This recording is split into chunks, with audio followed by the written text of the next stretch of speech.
लाहौर में बनाया गया बाइकर्स लेन मंसूबा मजीद तबाही से दो चार है। लेन पर क्या गया सब्ज रंग उतर गया है। बाइकर लेन्स के कंक्रीट डिवाइडर भी टूट फूट का शिकार हो गए हैं। मजीद जानते हैं डॉन न्यूज के नुमाइंदे वसीम रियाज से। जी वसीम रियाज, मजीद आगाह कीजिएगा इस हवाले से।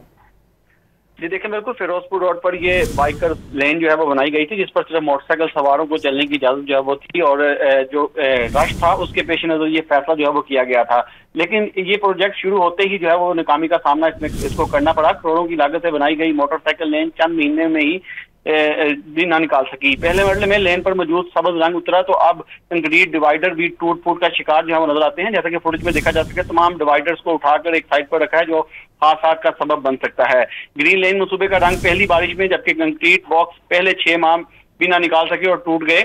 लेन से पेंट उतरने के बाद दोबारा पेंट के अहकाम जो है दिए गए थे, लेकिन दोबारा पेंट भी ना किया गया और जो अफसरान के अहकाम थे वो भी अमले ने हवा में उड़ा दिए। बाइकर लेन से कंक्रीट डिवाइडर का उखड़ना किसी भी हादसे का सबब बन सकता है। जबकि दूसरी जानिब जो बाइकर लेन है इसमें जो बस है, पब्लिक ट्रांसपोर्ट चलती हुई वो भी नजर आती है। यहाँ पर ये सवालिया निशान है इसकी टूट फूट का निशान और इसका जो रंग जो है उतरना। इसके बाद शहर के दीगर सड़कों पर ये प्रोजेक्ट शुरू करना था, ताहम पहले ही प्रोजेक्ट में नाकामी के बाद अब आगे वाले प्रोजेक्ट शुरू किए जाएंगे या नहीं, ये आने वाला वक्त बताएगा। जी वसीम रियाज अपडेट कर रहे थे, आपका बहुत शुक्रिया।